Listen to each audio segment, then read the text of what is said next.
it became evident to me and to her, like, hey, something else is happening here. And I felt like the aliens had put this woman on the planet to mess around with me, because it was like, I've never communicated this easily. She found this chamber of my heart that I did not know existed.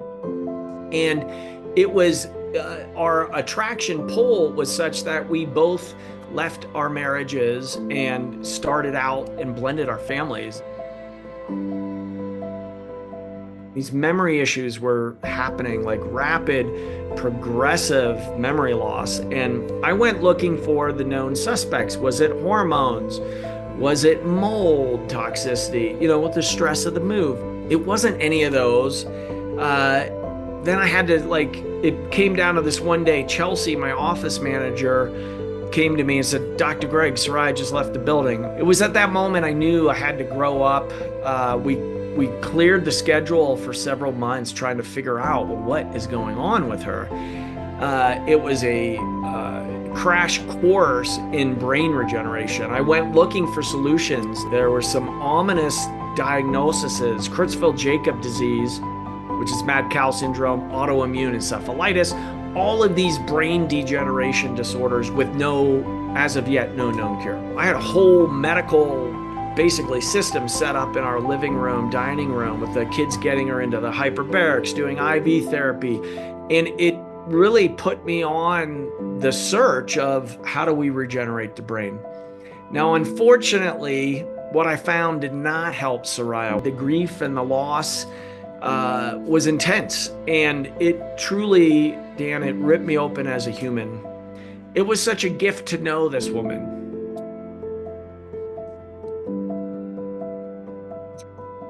To know love can exist on the planet like that is a freaking gift. And it has allowed me to cut to the heart of the matter with my patients, with my family, with my staff.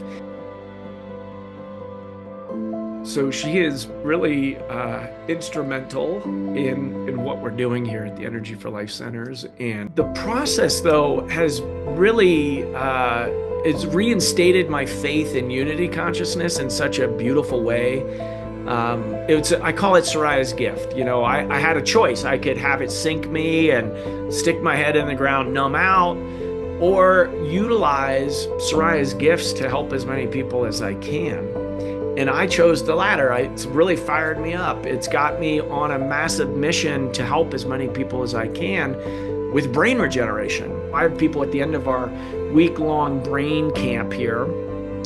They're looking me in my eye, they're shaking my hand with just profound gratitude of thank you for doing this for us, and I couldn't do it without my staff, my team. And it's a growing movement, and it is really making that difference for people and providing a blueprint, a path, a presence for their suffering, and also possibilities that maybe they didn't hear about. And more times than not, they have not heard that there's any hope. And we have real live people to show that, yep, there is hope.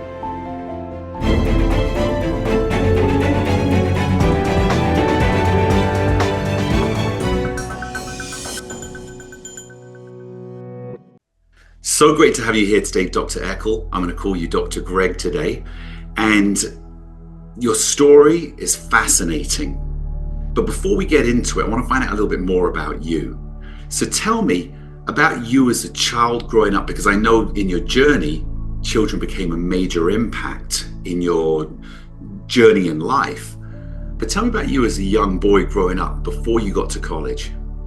Yeah, so I am from Western Pennsylvania, Johnstown, PA. It's the flood and steel capital of the country. It's the foothills of Appalachia, and had a great childhood. I was super athletic, always outside. I never really read any books through high school, believe it or not. Now I'm a ferocious reader. But I was so physical, Dan. I played hockey. Hockey was my passion. We lived it year round. And, if you're familiar with Western Pennsylvania, it's coal and steel country. The Steelers, Pittsburgh, they don't let you out of there without running black and gold in your veins. As far as sports capital, it's a great sports city with some massive champions. And so it was always that aspiration in performance. And hockey was my shtick. I got into it late. I loved it. I loved being physical. I love that sport still to this day. Lots of outdoor activities. I remember my grandfather had woods that, came up to his the back lot. We'd go back there hiking in the woods. It was always a great piece of really instilled a love of nature for me. He planted flowers and he was a gardener, so he kind of gave me that love of green thumb. Even though I don't grow anything now besides a thriving practice and a mission, I love the outdoors, and that's a big piece of me even today. So that, the youth, I have fond memories of childhood in Western PA. Yeah. Beautiful. And again, you can't remove that. It's part of you. Whatever we grow up with becomes something we're either embellishing to greatness or we're fighting against to achieve greatness. One of the things that I always find fascinating, is there one piece or moment of your childhood that really established you as you are today?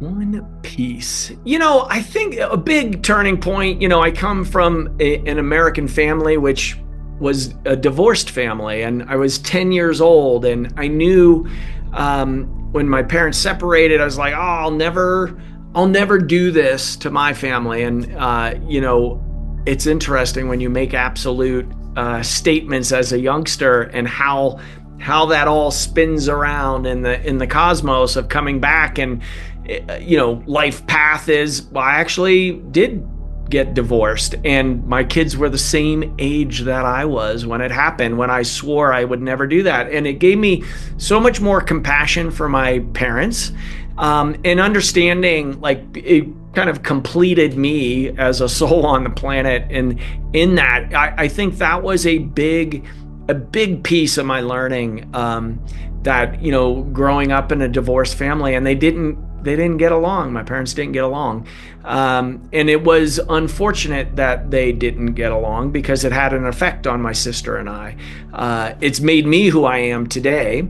And it was really instrumental of the character of Dr. Greg, for sure. Yeah. Yeah, I went through the same thing. I think I was 11 when my parents went through a divorce. And again, looking back on it as a child, we have this ideology of what it should be for our own happiness, or what we think is best. Right. But I've seen so much destruction in marriages that shouldn't, continue on, and we give away life. And that's why we're going to get onto that in a minute, the name of your Energy for Life, which I love. That has so many connotations and examples throughout our existence. But so, talking about your first divorce, what happened that made you do everything that you said that you wouldn't do? Yeah, it was kind of a complete cosmic setup. I was together for 20 years. As a college girlfriend, that then we were together for 19 years, and we had children together. And, the busyness of maybe not having great models of relationship. Both of us come from divorced families, and not having that model or that vision of, like, well, how do you care for the relationship? So, the demands of parenting, the demands of starting a business and a practice. And, we made it through medical school together, and just the flame and fire went out. It was like I was parenting with my best friend, which is not a marriage. That is parenting with your best friend. And so, things got away from us, and all of a sudden I find another being of, like, oh, I have this attraction to somebody else. So as soon as I discovered that, I came clean to my wife, and we ended our marriage. Yeah. And in particular, it wasn't just like a fleeting thing. This actually led into my relationship with Soraya, where this being I was communicating with, another person on the planet, like this woman found a chamber of my heart that I didn't know existed. And it was, I have to listen to my heart, Dan. I follow the emperor, and it's not always the easiest path, but it is the path that I've chosen, is really listening to my heart. And it was dreadful. I was like, wow, I swore I would never do this, and here it is happening. And I can see, well, this is how it happens, is like, well, we weren't caretaking our garden. And I'm not making any excuses for me or my ex-wife. We had an amazing run. We have amazing children. It was, and we had a really amazing friendship and life together. Like, we struck out from Pennsylvania, moved to Oregon, all of that, and having just really healthy kids. Like, we're really truly blessed. And yet here it is, as a 10-year-old making a statement, and then, going against it. I was like, wow, I learned a lot of forgiveness for myself out of that process, and of my parents. Like I mentioned, it gave me such a deeper appreciation for their lives, and they're doing their best they can. And, it's what my mom taught me, is just do the best you can. Yeah, no, it's beautiful because, having read a lot of your book, Shake It Off, and then looking into your history of what you created, and you introduced Soraya already to the conversation.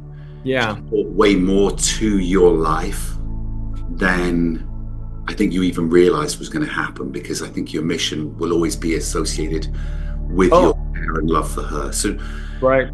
Tell us a little bit more about Soraya. And yeah, so this woman appears in my life. I met her at a music festival. I was part of Harmony Event Medicine. It's the Rock Med. We were overseeing 2,000 to 5,000 people in the wilds of Oregon. We were the medical crew, and we were the Saturday night crew. And over a few summers of getting to know this woman, it became evident to me and to her, like, hey, something else is happening here. I felt like the aliens had put this woman on the planet to mess around with me, because it was like, I've never communicated this easily. She found this chamber of my heart that I did not know existed. And it was, our attraction pull was such that we both left our marriages and started out and blended our families. And, she had 3 kids. I had 2. I still do. And we even had a maid named Alice, like the Brady Bunch.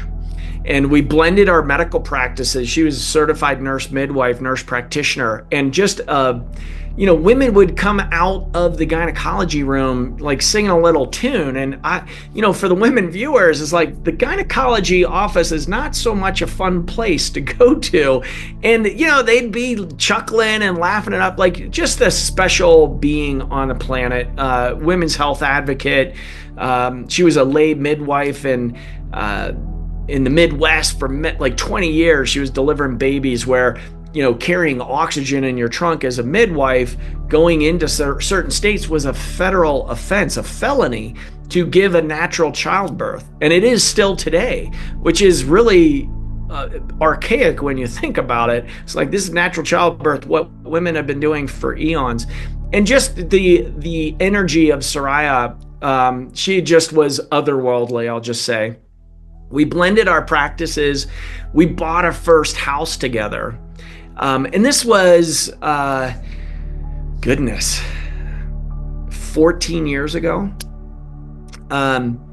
When that we blended our families and practices, and we bought a house. And when you move, actually, when we bought the house, that was 8 years ago, just to give a timeline for the listeners. And, things get displaced. We had these Fiesta-ware plates that all of the kids would have, the colorful plates. And there was one plate became the harbinger of just not good things to come. We lost an orange Fiesta-ware plate. And, big whoop. We moved, things get displaced. You can get a new orange plate. But it became the sentinel picture of Soraya looking for it in the kitchen, and then down the hallway and into the garage, and then finally up into the attic. And it wasn't just once, but it was multiple times, and it was multiple times a day. It became fodder for the kids and I around the dinner table, like, yeah, mom's up in the attic again. And we started staying longer at work, and she kind of knew something was happening. These memory issues were happening, like rapid progressive memory loss. And I went looking for the known suspects. Was it hormones? Was it mold toxicity? With the stress of the move? It wasn't any of those. Then I had to, it came down to this one day. Chelsea, my office manager, came to me and said, Dr. Greg, Soraya just left the building. I'm like, what are you talking about? Yeah, she just strolled in her white lab jacket and stethoscope out the front door, said goodbye to her patients, middle of the day, started strolling the streets of Portland. And it was at that moment I knew I had to grow up. We cleared the schedule for several months trying to figure out, well, what is going on with her? It was rapid progressing. Like in 2 months' time, she wasn't able to feed herself or speak. It was a crash course in brain regeneration. I went looking for solutions. Now, unfortunately, I always knew that she was 1 in a million. Unfortunately, the medical community agreed with me. There were some ominous diagnoses: Creutzfeldt-Jakob disease, which is mad cow syndrome, autoimmune encephalitis, all of these brain degeneration disorders with as of yet, no known cure. So as loving husband and provider, I swung for the fence. I went looking for solutions. We had to bring a hospice in. Not that I was giving up, but I needed the care. I mean, we had all the kids and the practice, and then Soraya's care. I had a whole medical basically system set up in our living room, dining room, with the kids getting her into the hyperbarics, doing IV therapy. And it really put me on the search of how do we regenerate the brain. Now, unfortunately, what I found did not help Soraya one iota. She passed 6 years ago. It was 18 months from her first symptom to when she left her body. And I do not wish that on anybody. Navigating the grief and the loss was intense. And it truly, Dan, it ripped me open as a human. As you can imagine, I mean, it was like, wow, I never knew love could exist like this on the planet. And now all of a sudden, it's gone. And life upended, and tremendous heartache.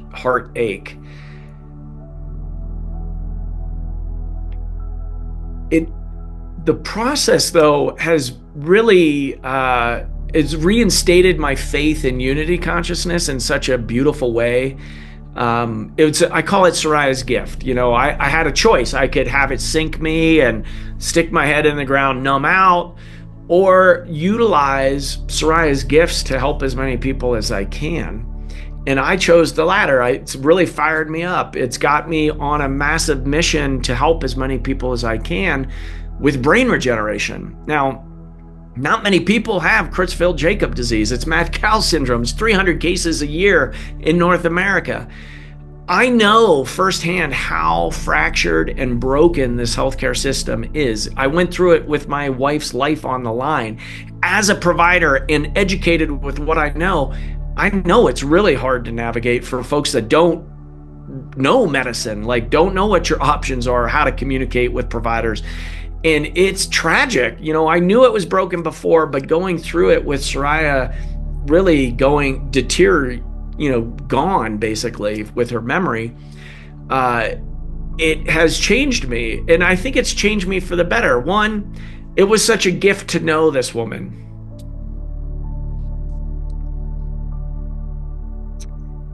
To know love can exist on the planet like that is a freaking gift. And it has allowed me to cut to the heart of the matter with my patients, with my family, with my staff, basically everybody. I'm doing it here. It's given me a deep appreciation for the preciousness of life. It's a miracle we're even here. These vessels that we walk around are miraculous. And so to supercharge them and to teach people what we're fully capable of as humans, it's a gift. And why not? Let's go for it. That's why I came, Dan. And that component with Soraya, I'll fast forward, my now wife, Kitty, when we met, we actually both said we feel like Soraya brought us together.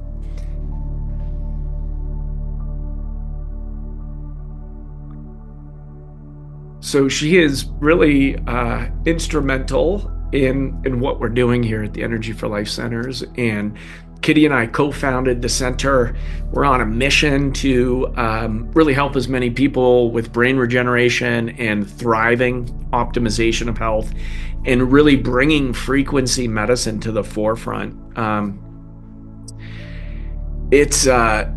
Thank you for allowing me to share that story. And really, I choose to share it really openly and vulnerably because we're not taught how to be in alignment. To really, it does provide authority and inspiration. It's inspiring for me. I want to share that story, and that grief doesn't need to sink you. You can see I still get emotional. It represents the love that is lost. And there is this truism in physics, is that energy cannot change. It cannot be created nor destroyed. It just changes form.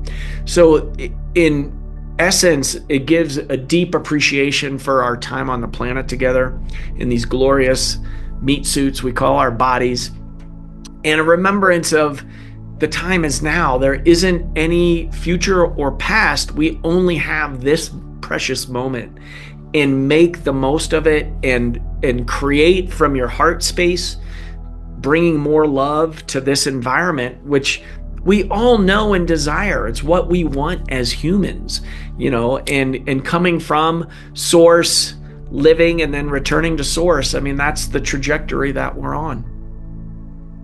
First off, thank you for sharing, because humanity needs to connect at a deeper level than visual. And everybody has a heart, and some have just been hardened out of lack of maybe self-strength, so we avoid what we need to go through to release our greatness. So there's two sides to the story. First of all, I'd love to ask, how was Soraya going through this decline and not knowing? What was that journey like for her? It was super scary.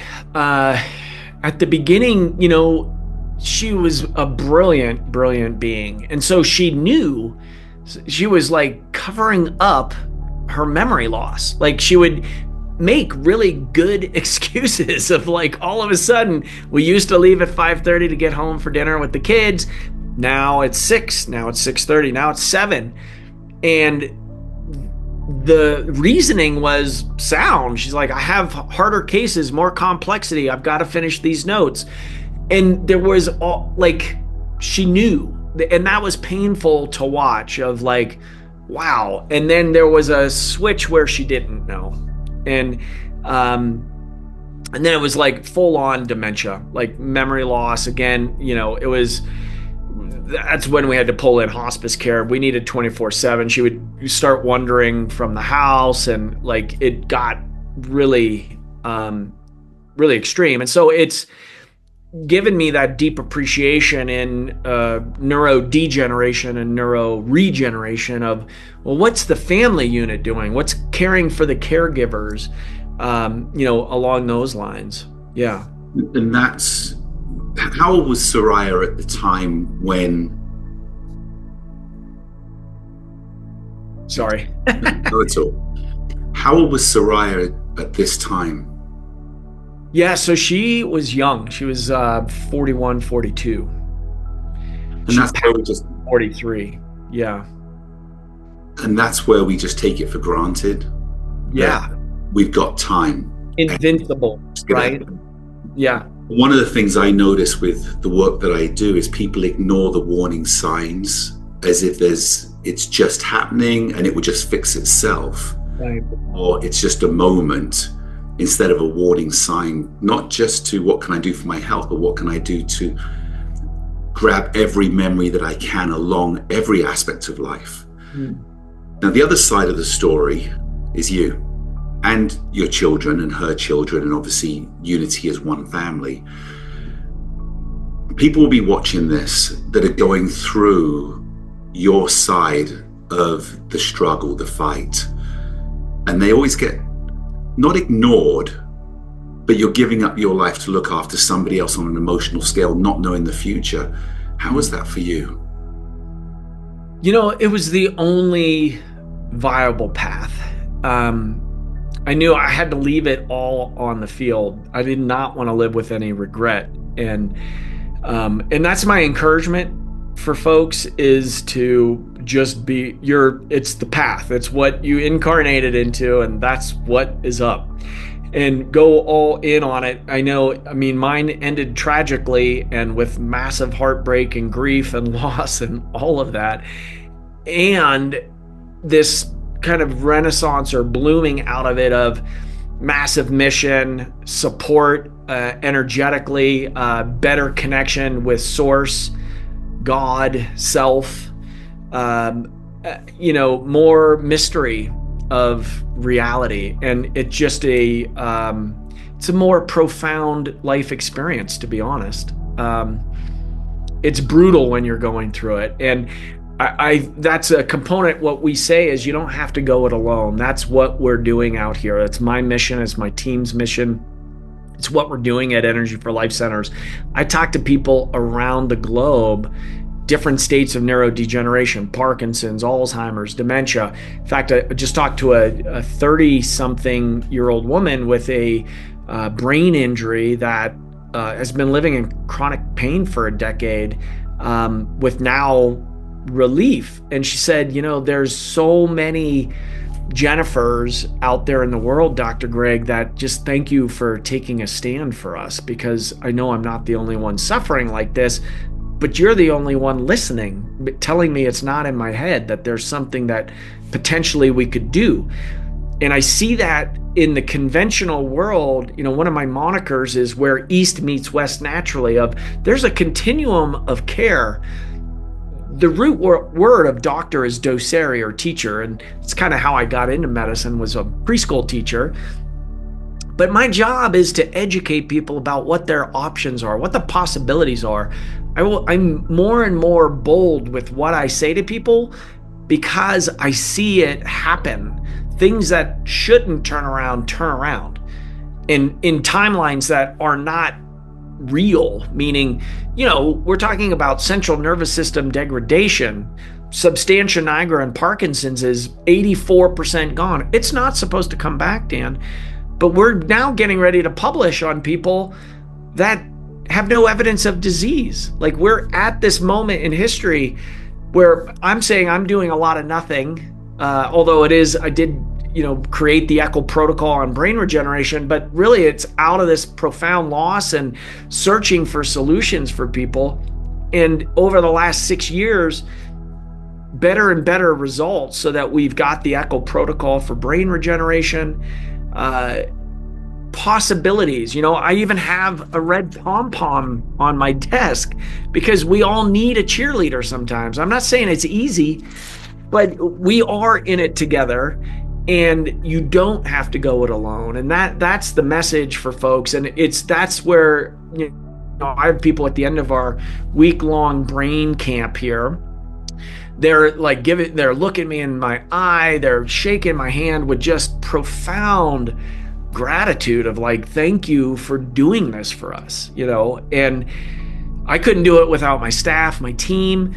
And it's a growing movement. Like, you're helping on with the balance board, and teaching people their proprioception and strength and balance and mindset. It's really amazing. Like, my assistant checked in on me today saying, how's it going? It's been a very busy week. I said, hey, it's great. I feel like I'm on top of my game.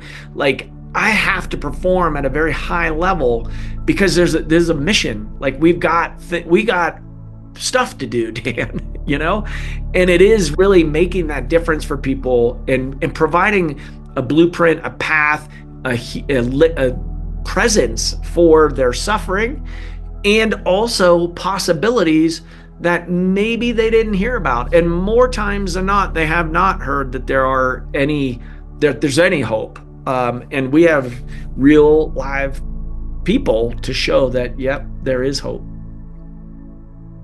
I can talk a little bit about that. From my girlfriend has MS, and when she got diagnosed, the doctor just came and sat down and said, it's bad, right?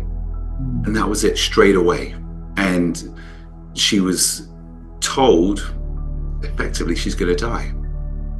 And so I personally understand the messaging that we're given is certainly the directive that we tend to go. And our brain, which is my passion because of my own brain injuries, has revealed we are born to heal.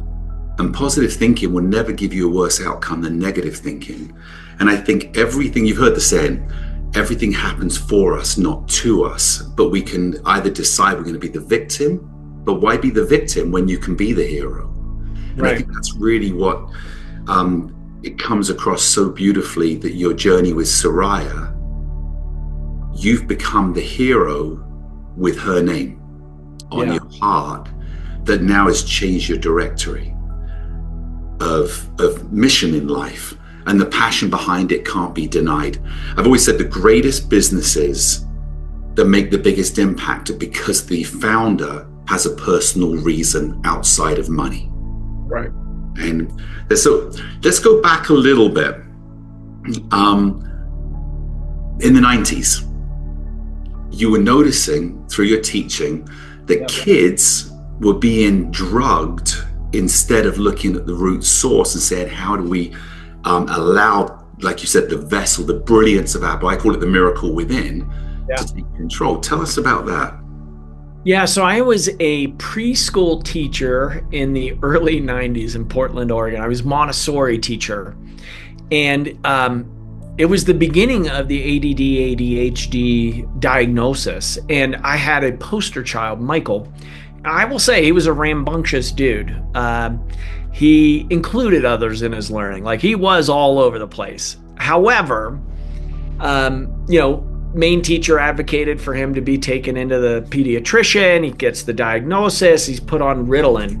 And I remember the first day he was back in the classroom, just slumped over. His shoe was untied. And that little glimmer in our eyes, it was gone. It was like a vacant body of a little boy. And I thought, wow, we are drugging kids. And there's got to be a better way. At that same time in Portland, Oregon, I was a vegetarian. I thought I was eating healthy. Now, I will be honest, I was a vegetarian eating French fries, frozen burritos, and beer, right? I had a 20-year-old budget, and I thought I was being healthy. And so I went into the naturopathic school. They had a free, kind of a low-cost clinic, and they gave me a diet diary. I filled it out. They called me a junk food vegetarian, which I was. They said, okay, you're going to change your diet here. Here's some botanical medicine. And I felt better. I thought, wow, if I went back to school, I wanted to be in service to people. Said, wow, this energy is here. Being of service is here. And actually common sense of like, yeah, your food choices matter. Like your body, your building blocks for your body to heal itself have to be there. So a lot of roads led me into naturopathic and Chinese medicine school. And it, for the first 6 years of my practice, I had a EEG neurofeedback center where we did a lot of beeps and boops and electrodes and training the mind on, with neurofeedback, how to change your state. Michael was my motivation going to medical school. And you definitely need motivation going through school because it's a lot, it's intense. It was 5 years, round the clock, dual degree outcome. So what did you discover then with all the research? And again, going back to naturopathic, and I know you studied Chinese medicine as well. And it's funny how the Western medicine of big pharma is now being pushed aside a little bit by the historic Chinese medicine. Right. What did you discover that if a parent right now, we know, my girlfriend, funnily enough, is she started off in preschool as a teacher, and she now runs 8 private schools. Wow. So a little connection there. But Yeah. we see in the schools globally, kids being treated now for ADD. I know I had ADD, ADHD, and I had to learn to work with it rather than be dumbed down by a drug that stops our system working.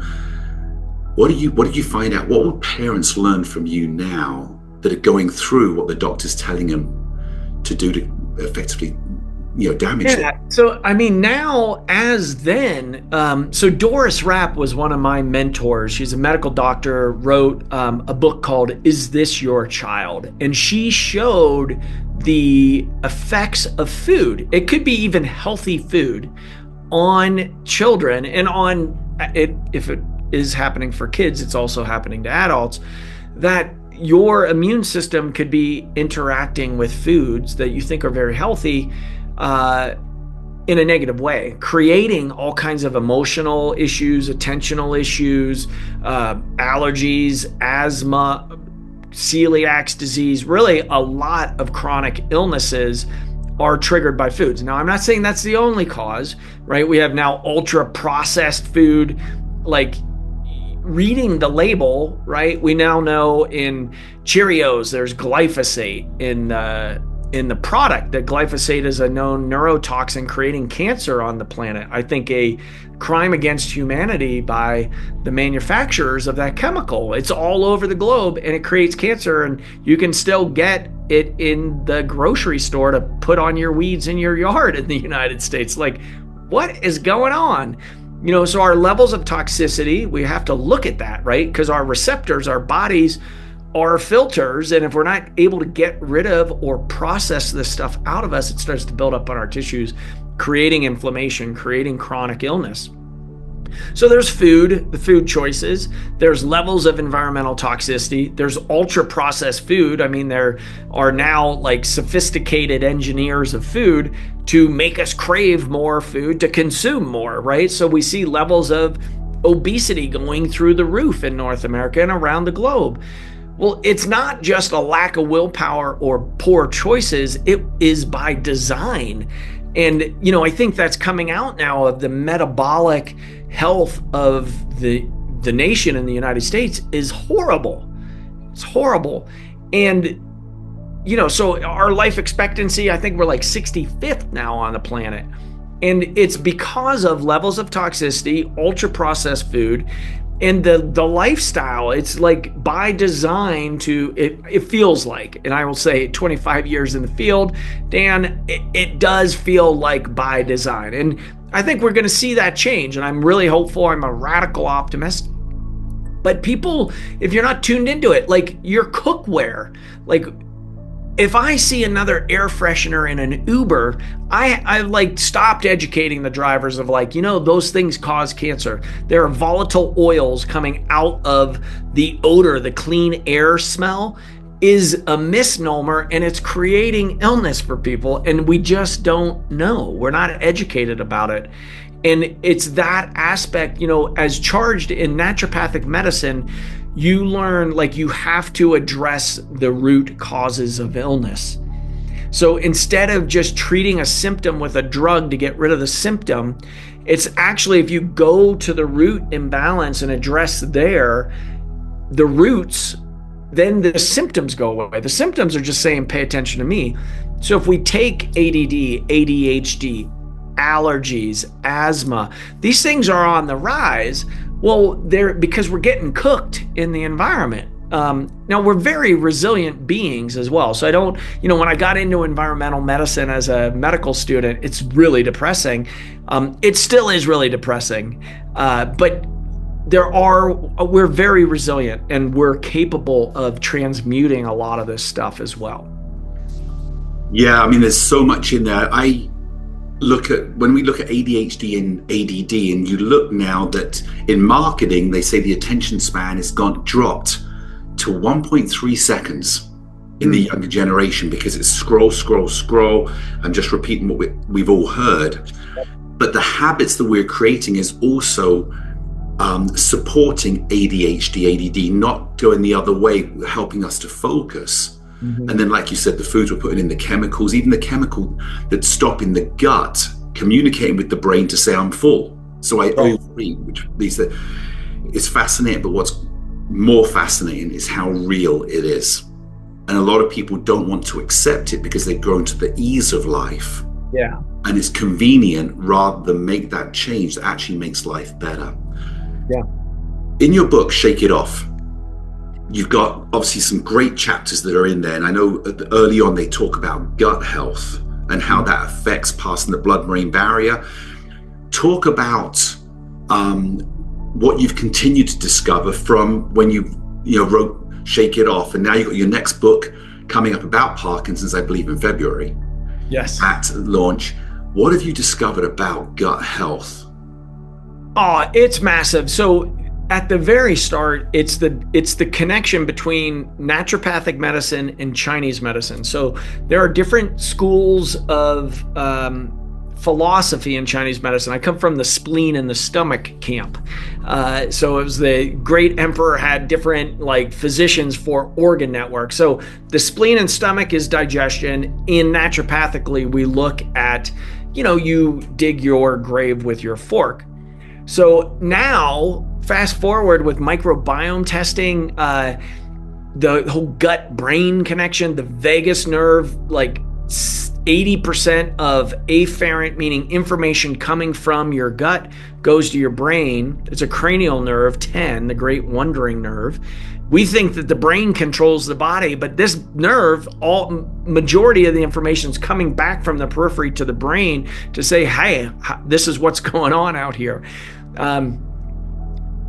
Millions of dollars of research going into microbiome research, which is the ecosystem of the gut.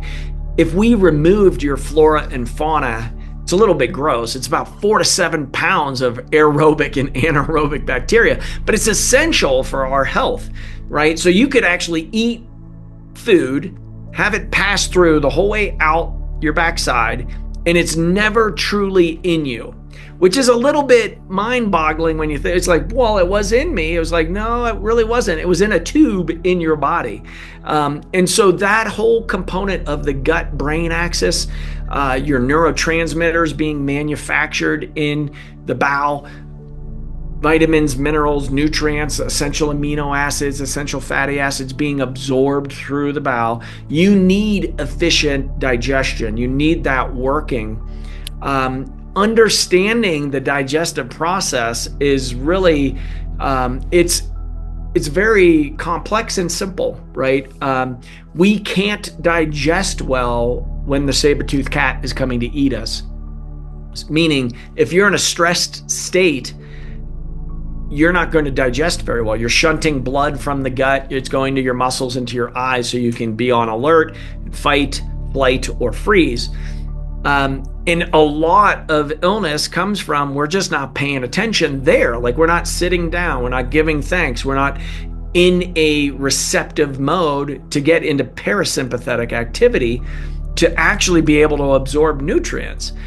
And we wonder, well, why don't I feel well? It's like, well, we're not even paying attention to eating, right? Which is really, it's an abundant planet, Dan. It is amazing. The sun hitting our ionosphere, coming into the atmosphere, creating plants, creating the animals eat the plants, we eat the plants and the animals, coming how it gets to our plate. It's really phenomenal. It gives me much gratitude of just the understanding of all of the processes, getting into that receptive, giving thanks, opening up to that abundance, because it truly is here. If we look at it, but we get programmed, a lot of different things distract us from that. The microbiome, there are teams out of Helsinki. They said, we found the cure for Parkinson's. It's Desolvobrio. It's a specific gut bug. It's unfortunate. It's not the cause of Parkinson's, but there is a correlation. So we're now seeing all kinds of correlations with different gut bugs. There's been a movement to solve, what is it? Bifidoruderi or lactobacilli reuteri is now becoming extinct in the human flora and fauna in our microbiome. Well, is that a natural evolution, or is that a response to toxicity? Is it a problem? We don't know. The research is coming in, but there is a change. So there's all kinds of ways to look at that digestive tract. It is a foundational piece. I created an Eckel diet. I didn't want to create another diet. I'm also a librarian at heart. I worked in multiple libraries from high school through grad school. But in the naturopathic repository, largest repository of naturopathic books, there's 5 aisles of nutrition therapy through time. I mean, from breatharian, fruitarian, macrobiotic, ketogenic, the carnivore, there's all Mediterranean diet, all of these diets. It was like, well, I'm going to create another diet. Well, I did, because my patients were really asking me, Dr. Greg, what do I eat? And so I created 3 levels of a diet. That's going to be coming out in the book as well. Like intro, if you're total newbie into this understanding, here's where you start. Like seed oils is a biggie. This is a way to get rid of like a majority of the processed food in your pantry. If you start reading the label and you see vegetable oil, canola oil, all of these seed oils are not good for our health. They really knock out your mitochondria, which is the energy factory of your body. So that's one easy differentiation. Get rid of high fructose corn syrup. It's a toxin. It is not a food. But if you see that on the label of any food, just throw it away now. Because the price you will pay with your health will far exceed what you paid for that food now. So, and then organics is a biggie. Like looking at, maybe you're thinking, oh, I can't afford organics, but look at the Dirty Dozen, the highest concentration of pesticides in fruit and vegetables, and steer to organics for that. We keep it really simple, Dan. And then, we will build off of that. But I learned about my diet in 1996. I'm still working on my diet, right? It's crazy. It's so fascinating. Going back to your point, I love the saying where you said you dig your grave with your fork. And I had to stop and think about that for a second and then go, oh my God, what you really just said is what we put in our body will determine our lifespan. Yeah. And I think it's becoming more and more relevant now, both through social media and exposure of the health industry. Whereas before, I think the reporting in the media was more honest and it would get there, but also we weren't dealing with the same greed, I would say, from the nutrition companies that's about making money. I've discovered a bunch of stuff, but we don't need to go into that now. But one of my friends, which I love you talking about the stress and about the sympathetic system and parasympathetic system. We would go out to an all-you-can-eat buffet, and I'm not joking, this guy would eat 13 full plates, full plates, and he was skinny as anything. And I said to him, how do you stay so slim where here I am in a stressful state because of business or goals or pushing or whatever's coming at us? And I could eat 2 plates and I put on weight. And he came back and he said, it's simple. I don't carry stress. The body's built to process our food and carry it through. But like you said, with our immune system and how we can have that filter going on as well, we can only filter so much food before it overloads the system. And now what we mean to filter can't go through. And then there's a couple of things as well. I know I'm talking a little bit more than I want to, but high fructose corn syrup. If you look at Heinz tomato ketchup, it's in there. But if you go to Europe and look at Heinz tomato ketchup, exactly the same brand, exactly the same thing, they don't allow the high fructose syrup in there because of what it does to you. And we're basically being lied to in this. Yeah. And then seed oils, and I'd love to touch on this a little bit. I'd like more from you. I see 2 thoughts on seed oils. One is seed oils, let me say, what I see is in the past, seed oils were actually okay for us because they were naturally processed, whereas now they're taking seed oils and putting them to such a high heat value that it's actually contaminating the seed oils. Is there a place where seed oils are okay for us? And if there is, what would you suggest, or which oil is best? Yeah, so it's tricky and it's nuanced, and the way that they are processed now is that at that high heat they're getting oxidized, and that is creating a lot of the issue. Now there is research out there showing on certain seed oils, even cottonseed, canola, vegetable oil, if they're cold pressed, they can actually be beneficial. Those don't exist on the market today, Dan, unless you're making them in your backyard. So the best, and then you have to look at how we cook, because we're not really taught how to cook well. The higher heat oil, like avocado oil, you can cook at a higher heat. Olive oil, you can cook at a higher heat, but you'd never want to see smoke come off of the pan. If you see smoke off of the pan, when you're getting it ready to put whatever in there to cook, that means it's oxidized, and that's free radicals or reactive oxidative species. You're introducing some stress into your system. Medium chain triglycerides, which are coconut oil. Coconut oil is a great cooking oil as well. I'm a fan of organic butter. It's delicious and organic, because you think about what is butter. It's concentrated fat.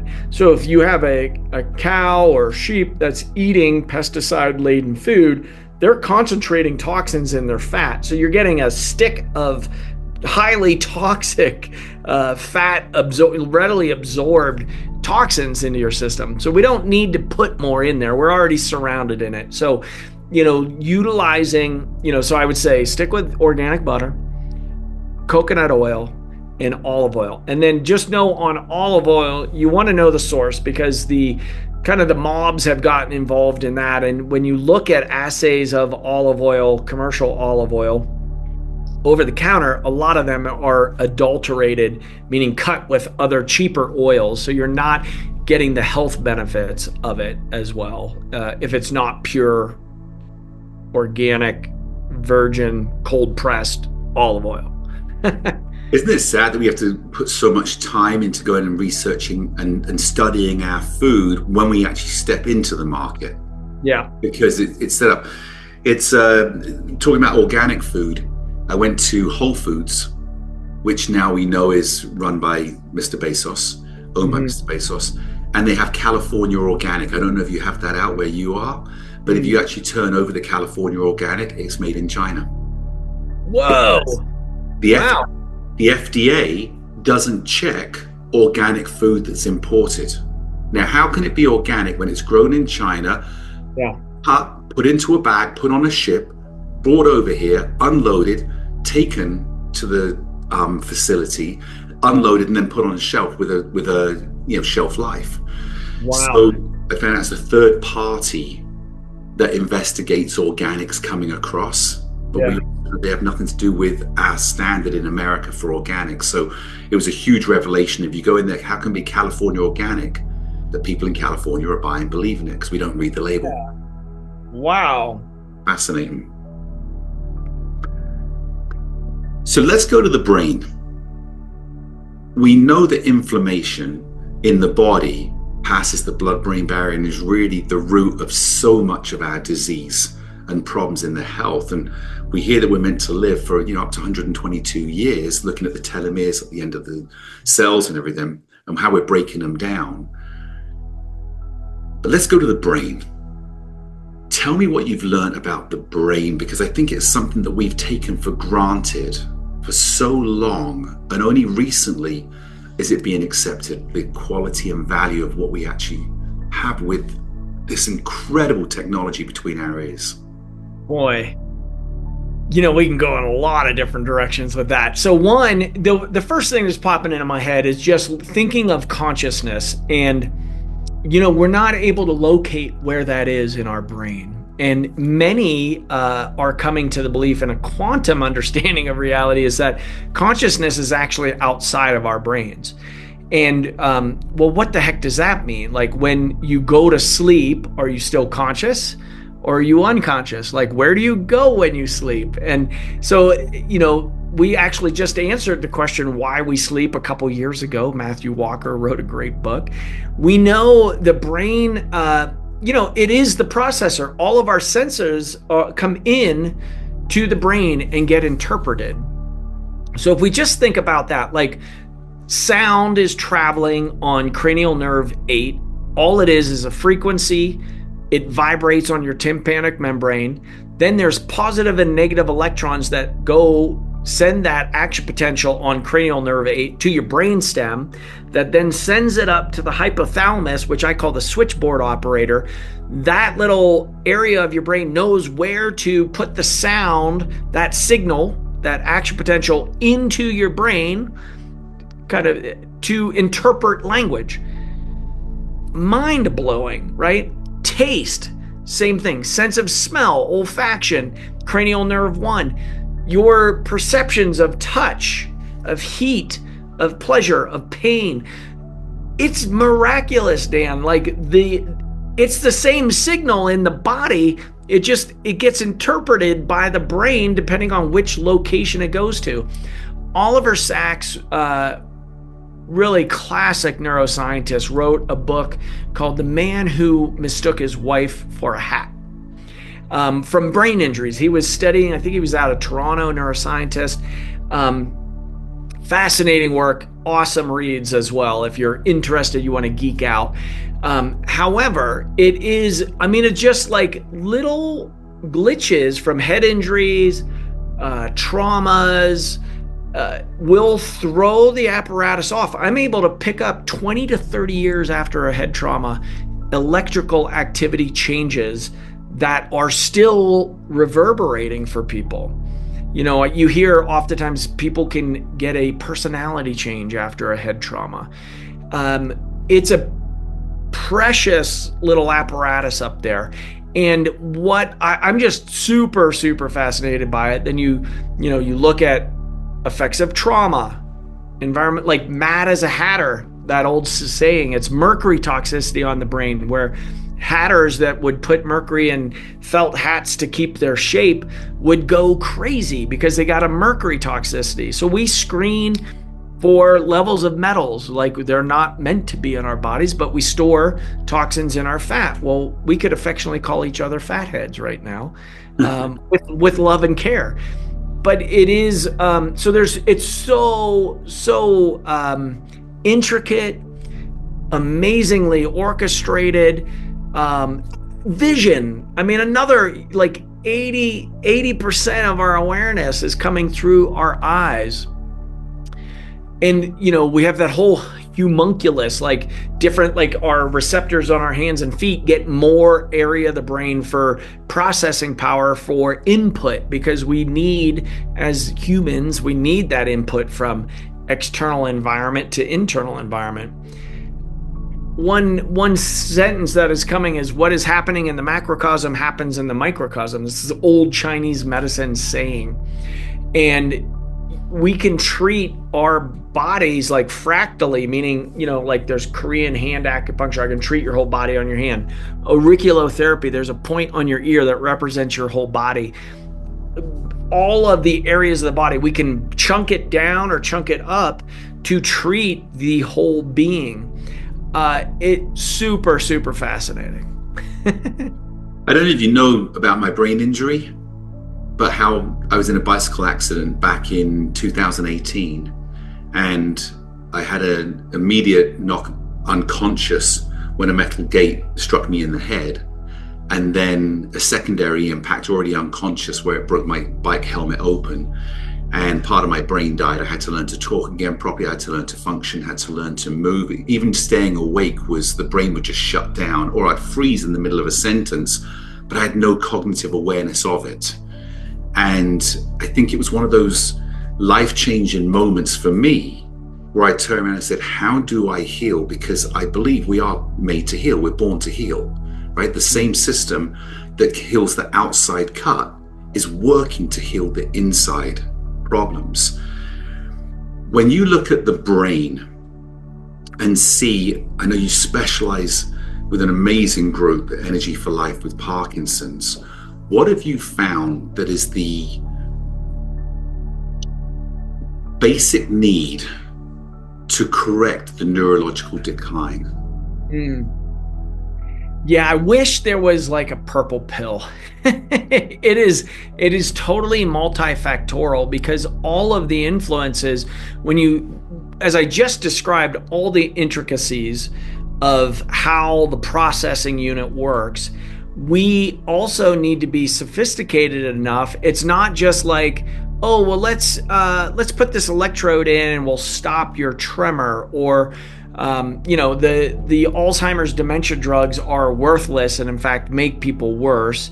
On MS, right, we're dealing with autoimmune condition and turning off the immune system, but it doesn't really get at regenerating the brain or correcting basically the innate intelligence is playing the wrong tune. So I take the approach of the terrain.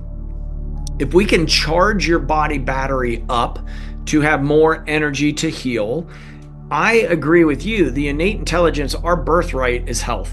And we're always going back to correct towards health. Now, sometimes that gets frayed. Sometimes you get symptoms as your body is trying to heal, that those become worse than what you are healing from. So there's some art to this science as well, in a specific order.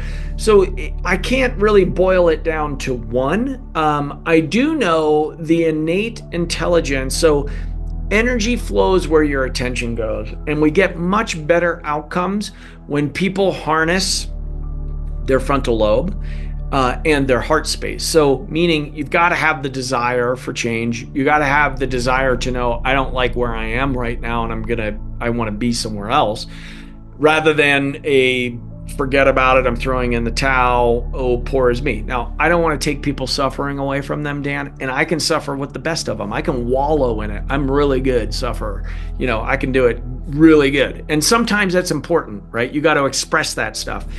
But we get emotions that get trapped in there, and it's almost as if we've been taught to say the symptom is the issue versus the symptom is telling us, pay attention to me. What I train my providers here and clinicians is deep presence. We're listening to you because you're telling us with your language, with your posture, even with your eye movements, what's going on with you.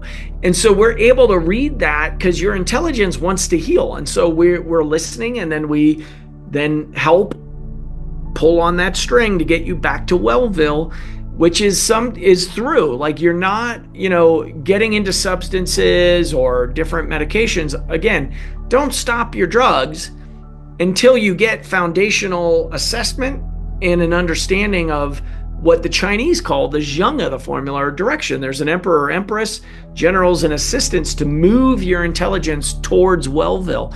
But you've got to have that laser focus. So the energy, or qi, will go where your attention is. So if you're focusing on the negatives, you tend to get more negatives. If you're focused on the positives, you tend to get more positives. So really having people understanding the apparatus that we're walking around in, you're like a spiritual warrior with your health. You have to focus on what you want. And we do a meditation, what I call the well meditation, that people can find on our YouTube channel, is on totally healed, totally whole. Imagine yourself in the not too distant future doing something that brings you much joy. And I have them vividly imagine and put all of the pieces as if it has occurred. Because we know from neuroscience, your visualization, your brain doesn't know between visualizing and reality, and it wants to serve you.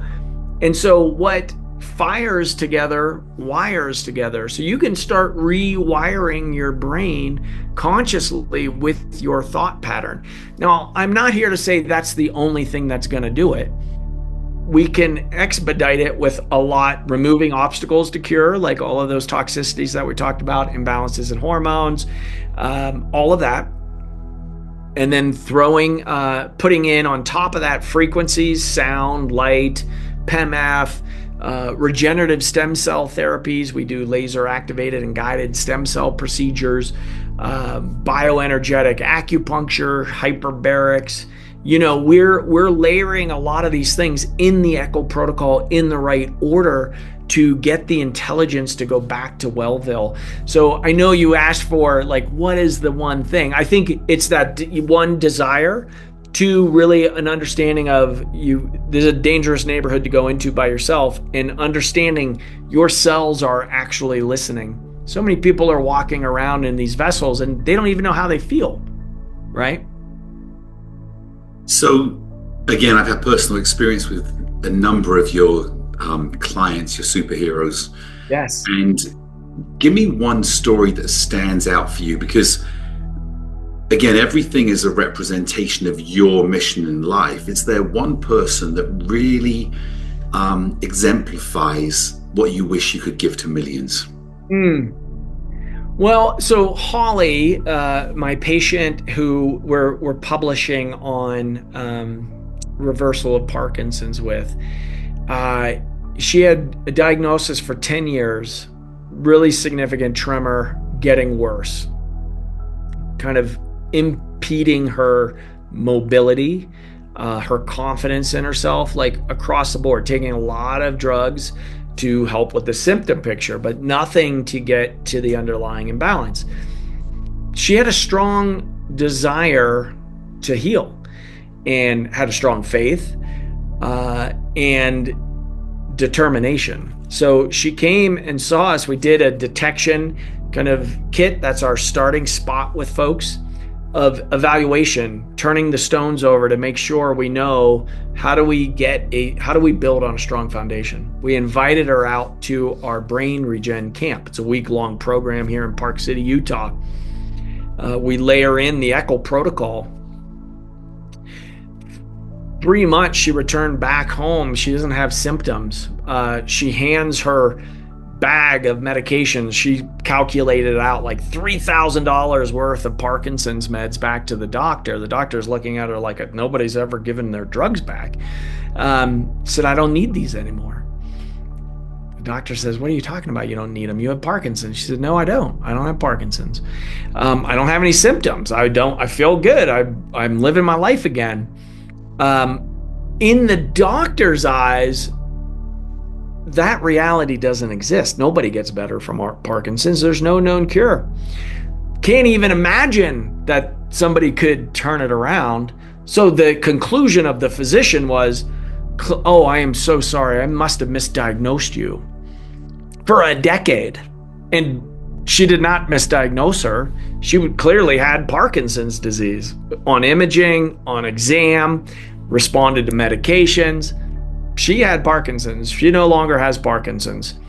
That reality, that possibility, Holly gave herself the permission. Did not come from me. It did not come from the establishment. She gave herself that permission to say, there's a possibility. This doctor and his team are leaving the door open for me to step out into that great wild unknown and have this heal. And by golly, we did it. And that gift of possibility, curiosity, determination, do not allow the medical establishment to tell you that there's no known cure. That is an opinion. It's an opinion. So impossible is an opinion. And it's interesting, my champion that I keep telling my community, my brain regen community, superheroes, because they're making choices and getting different results. And that's against the odds, where you have family members and you have medical providers saying, that's crazy, nuts, it's not going to work. It's who are these people? They don't have your well-being or healing at heart. Because if they truly knew, and we've surrounded now this community, because it's important to be surrounded with community of people making different choices to get different results. And people are popping now like popcorn, Dan. It's so fun. oh, if Sally can get better, I can get better. And so the belief system goes up, and we're getting more frequent, better results faster. So it's that possibility. You are the guide, your internal, like, get in that body and trust your heart. And that is the path. That's what we're doing together. And leave the door open for possibilities, because no one can tell the future. No one can tell the future. And you get to determine your fate. It's so true. And again, experiencing your community, you do become your environment. And all of them are so positive. Even if they come in doubting, you can't help but feel the energy. Where did the name Energy for Life, where did that come from? Yeah, Energy for Life. So I had a center in Portland, Oregon, called Nature Cures Clinic. I had that for 23 years. And I woke up in a meditation with a download. 8 wellness and recharging centers, love beaming beacons of light, joy-filled, staff, providers, and patients thriving. I have no idea where that came from, Dan. But that then, the one became 2, Portland and Park City. And then we joined them together with, who doesn't want energy for life? Like, that is what we're doing. We're creating in our energy bodies. We are these light beings being compressed in the meat suit, and remembering we're only passing through for a short period of time. So really getting in touch with that higher self of you, that heart as the portal, charging the body, like all of the therapeutics with oxygen, with light or photobiomodulation, with sound and frequency. It's all about creating a healing gradient in the body. I train my staff every morning that they are part of the field of, like, what are you contributing to this environment? Because we're all bathed in it. It's not just us walking around in our gray matters. It's the plasma of the universe, right? You can actually get into that. That was Qigong or energy work. You see all of the Chinese doing Tai Chi in the parks in China. Well, we train Qigong in our community because it's energy work. It's bringing your prana, life force, the breath work. It's a way to charge your cells. We don't function without oxygen. So it's ways of being hydrated, again, to get the connective tissue open to receive signals, right? We know and understand these things, right? The supercomputers in our pockets, there's frequencies getting interpreted there. Somehow that makes total sense to us. But then these supercomputers that are much more powerful than those, we think, oh, no, I'm just not attached to anything. There's nothing coming in on this body. It's like, come on. Like, where did we lose that thought of, like, no, this is the system. So enhancing it, it's energy. We need the energy, and we can create that energy internally with different practices, with what we eat, with our mindset and our movement. And that, it just made the most sense for me. It's a beautiful name. And I'm a big believer in mirror neurons, and the strong mirror neuron will win. So we've walked into a room, we're in a great mood, and then there's a bad atmosphere, maybe the boss that we fall down to, and suddenly we walk out of there with less energy than we walked in. Or you can walk in bad and the environment's amazing and it lifts us up. It's for sure. And again, I've experienced that in your community. Parkinson's is a growing population, and the diagnosis tends to be being pushed to the drugs, because again, it's a moneymaker. And I know we've spoken about this a little bit before we started recording about big pharma and going in there. When you get people coming in that are literally brainwashed, this is the only solution to live. How do you break that down and give them, they're searching, they want more, but they're scared to take that step. What do you tell Parkinson's, I call them fighters because they're fighting back. What do you tell them that gives them not just hope, but belief? Sure. Well, that component, I want them to feel different. So most everybody that is coming to us, they're searching, they're looking, because they know, like, oh, I go into my neurologist, they see me, they do their battery of exams, and then they say, okay, see you, here's your drugs, see you next year. And sometimes they don't even say, what's the prognosis? So the patient has to ask, well, doc, how am I doing? They said, well, you're getting worse. It's like, well, I could have told you that before coming here. Like, what do you have for me? And so there is that aspect where there isn't a solution in Parkinson's. There's a bunch of symptomatic treatments.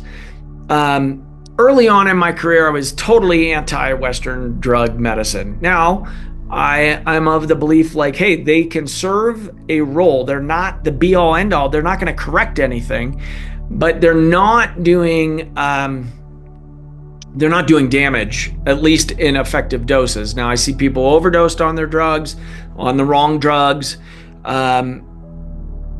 It's not a limiting factor, because people want to know, like, well, if I'm on these drugs, can I come do your therapies? Yes, you can. I've seen people with the deep brain stimulation, like the electrode put in their brain. Now, once that goes in, it's not coming out. And maybe it's my bias. I'm seeing the people it doesn't work for.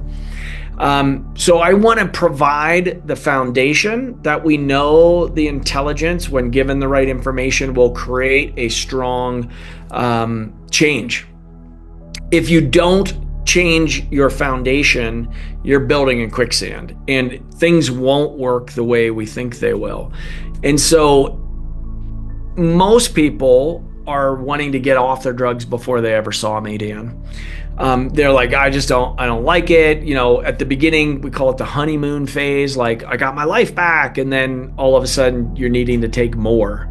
And now you need more. And now you're dealing with the side effects from that more. And now your body's moving uncontrolled because you're on so much carbidopa, levodopa that your body it's called chorea. You get into these random movements of your body, and, it's like uncontrolled movement, because you're on too much, but you can't come off of it, because then you get super stiff. So you get stuck. So we are looking to get in, create the intervention, get the innate intelligence going back to Wellville, and then coming off of the drugs. So there's a stepwise process. I don't want people to willy-nilly just discontinue, because that can also be very dangerous. So there's a very safe, predictable manner that we go. And so that's kind of the more robust answer to that statement. Yeah. What's the pushback that you get from Big Pharma? Here, no, I don't really, they just ignore us. It's very interesting. Just in this last year, I will tell you, I never had neurologists calling me to say, Dr. Eckel, what did you do with my patient? They're doing better. This last year, I've had 3 neurologists reach out to me, very interested and curious. So I think there is a change afoot. It's starting to fissure. The system is there. It's like the curtain's getting pulled back to say, wait a minute, maybe I haven't been informed here on what we're fully capable of doing. So again, I already shared, I'm a radical optimist. I know love wins in the end, Dan. I just want to make it happen now. What is the biggest feedback you get from your patients, from those in your community, and what's your success rate? Yeah, we have so much love and gratitude and appreciation for showing up for them, taking a stand, communicating, looking for solutions, doing more research, going for better outcomes. Our folks that come out to the camp, we have a 95% success rate. Now, I want to be clear on what success means. Success means an improvement of their quality of life. Now, we are measuring that with subjective feelings, like how do you feel? That's very important. But we also have employed from Oxford University the PDQ-39. It's the most validated questionnaire on different aspects of Parkinson's, people living with Parkinson's and their condition. And we're showing a statistical change for improvement. Now, some of those people don't have evidence of the disease anymore. Can I make the claim we're curing Parkinson's? No, but I have patients that have no evidence of the disease, and we're publishing that in peer-reviewed journals. What's the name of your book coming out in February? It's called The Parkinson's Miracle, and it's an update to what I wrote about in Shake It Off. It's an entirely new book. It's got the Eckel protocol. We've made a lot of enhancements to what we're doing clinically. Our thinking process, our statistics, the Eckel diet is in there as well. We talk about the community. The coaching has been really integral in our success as well, because it's not just the purple pill, come do this thing and now you're cured. No, this is lifestyle medicine. We need to support each other in making choices to get back to Wellville together. That's beautiful. It's fascinating. There's so much more I could ask you, but I would like to actually wait till your book comes out, the second one. Yes. And bring you back on and continue the conversation. Because I think there's been so much today that's been fascinating. I think people will be turning around. You've opened up my eyes. And I like to think that I'm pretty educated, but there's so much more out there, and selecting what's good for us, what we should do. And coming down to the field, I'm a huge believer in mindset. And I know, excuse me, and I know in your book that you wrote about the importance of mindset as well. It's critical, which we've talked about. It's massive, massive. If there's one thing that you could impact the world with, one message, only thing you could leave behind, let's just say written on your gravestone, that anybody that read it, what would that one thing be? You know, your heart is the portal and the key to it all. So the answer lies within you. We need you to trust your intelligence and get back in touch with your heart. The emperor, Chinese medicine has no word for mind-body medicine. It's all heart-centered medicine. And that's what I love about it and why I use it as a platform. So the reminder of getting people into their hearts, listening and attuned to that. That is so key. My mission is to bring more love into this environment. We need healthy, healed, thriving people creating from their heart space. So I love that question. And without hesitation, the heart is the portal to the answers you seek. Beautiful. I love it. And I look forward to having you back on here, reading your next book as well. Awesome. But most importantly, if I can get people just to research out more about their ability to heal, find a way to connect with you and your energy, and change their lives, because it's not just their lives they're changing, it's their whole family's life that they're changing, because the way that we touch other people in our energy for life is dynamic. But thank you so much for being here. I look forward to talking to you more, and I know that anybody that gets in contact with you is going to feel the energy that you exude through the camera. Awesome. Thank you, Dan. Thanks so much.